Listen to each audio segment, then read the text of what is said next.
Bismillahirrahmanirrahim. Assalamualaikum warahmatullahi wabarakatuh. Suatu hari, seorang ulama besar dari kalangan tabi'in, yaitu Imam Hasan al-Basri, pernah menasihati murid beliau dengan satu kalimat yang luar biasa. Kata Imam Hasan al-Basri, dunia dan akhirat adalah seperti timur dan barat. Jika engkau condong ke timur, maka engkau menjauh dari barat. Ketika engkau condong ke barat, maka engkau menjauh dari timur.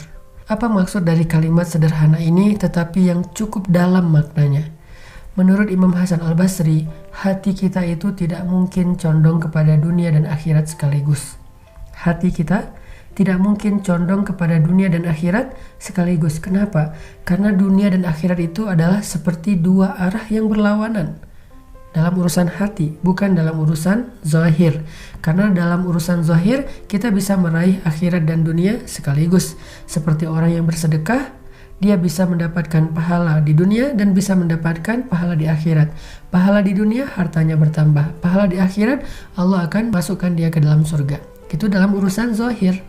Tapi dalam urusan hati, yaitu mencintai, tertarik, siapa yang lebih menggairahkan, siapa yang lebih nyaman dirasakan di dalam hati, itu nggak bisa dua-duanya. Hati hanya condong ke satu arah.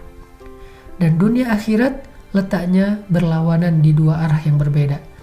Yang satu di barat, yang satu di timur. Sehingga ketika hati kita mulai condong ke dunia, mulai tertarik dengan urusan-urusan duniawi, mulai habis-habisan passionnya, kemudian rasa yang kuatnya diberikan untuk hal-hal yang sifatnya duniawi, di saat yang sama dia mulai merasa gersang tentang hal-hal ukhrawi. Dia mulai lalai dari hal-hal yang sifatnya ukhrawi. Dia mulai enggan tentang hal-hal yang ukhrawi. Dia merasa nggak tertarik dengan hal-hal yang ukhrawi. Itulah hati. Sebaliknya, ketika dia menjauh dari dunia, maka dia mulai merasakan indahnya ibadah kepada Allah, mulai merasakan indahnya berdoa kepada Allah, mulai merasakan indahnya tahajud, mulai merasakan rindunya kepada surga, mulai merasakan bencinya kepada dosa dan api neraka. Itu rasa terbangun dengan sendirinya ketika dia condong ke salah satu arah. Sekarang kita tanyakan pada diri kita masing-masing, rasa apa yang paling kuat yang kita rasakan di dalam hati tentang dunia dan akhirat? Apa yang membuat kita tiba-tiba bergairah saat mendengar sebuah tawaran?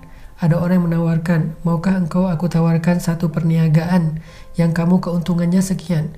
Mau nggak aku tawarin satu kerjaan yang gajinya sekian, yang omsetnya sekian, yang profitnya sekian? Apa perasaan di hati kita? Apakah tiba-tiba kita bergairah yang luar biasa? Sebentar, itu belum tentu salah. Tapi coba sekarang bandingkan ketika ada tawaran dari Allah yang urusannya adalah urusan akhirat. Allah menawarkan surga, Allah menawarkan terbebas dari api neraka, Allah menawarkan naungan di padang mahsyar, Allah menawarkan cahaya di padang mahsyar, Allah menawarkan ringannya hisab bahkan tidak dihisab. Apakah kita punya rasa gairah yang lebih besar daripada yang pertama? Atau ternyata hampir tidak ada gairah? Maka di situ ada jawaban, istafti qalbak, kata Nabi. Tanya ke hatimu. Ternyata hati itu akan mengatakan, aku lebih condong kepada dunia daripada akhirat. Sehingga siapapun yang hatinya lebih condong kepada dunia daripada akhirat, maka dia termasuk orang-orang yang punya penyakit hati, wahan, hubbud dunia. Penyakit itu adalah awal dari kelemahannya. Ini yang harus kita coba introspeksi. Di bulan Ramadan, kita coba banding-bandingkan mana yang lebih menggairahkan di hati kita, urusan dunia dengan akhirat. Urusan kerjaan, urusan karir, urusan ketenaran, urusan sosial media, urusan entertain, urusan teman-teman dan geng kita, atau urusan Allah, urusan Rasul, urusan agama, urusan ibadah, urusan dakwah, urusan surga dan neraka. Mana yang lebih menggairahkan di dalam hati kita, teman-teman? Sehingga Imam Al-Ghazali mengatakan, dasarnya ilmu adalah mencintai akhirat lebih daripada dunia. Siapapun yang mencintai dunia lebih daripada akhirat, maka sulit bagi dia mengerti ilmu Al-Quran, hadis, syariah, dan yang lain-lainnya. Allah Subhanahu wa Ta'ala berfirman, kalla bal tuhibbunal ajilah wa tadharunal akhirah. Sungguh kalian mencintai dunia sehingga kalian mengabaikan akhirat. Gak mungkin mencintai dunia dan mencintai akhirat, tapi mungkin meraih dunia dan akhirat, tapi mencintai dunia dan akhirat sekaligus. Bukan seperti itu sunnatullahnya. Makanya bagaimana cara supaya akhirat ada di hati kita, tapi dunia ada di genggaman kita. Kita boleh menggenggam dunia dengan erat, tapi kita tidak boleh meletakkan dunia itu di dalam hati.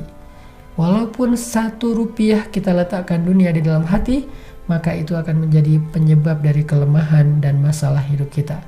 Tapi walaupun miliaran rupiah kita letakkan di genggaman kita, maka itu mudah-mudahan akan menjadi kebaikan.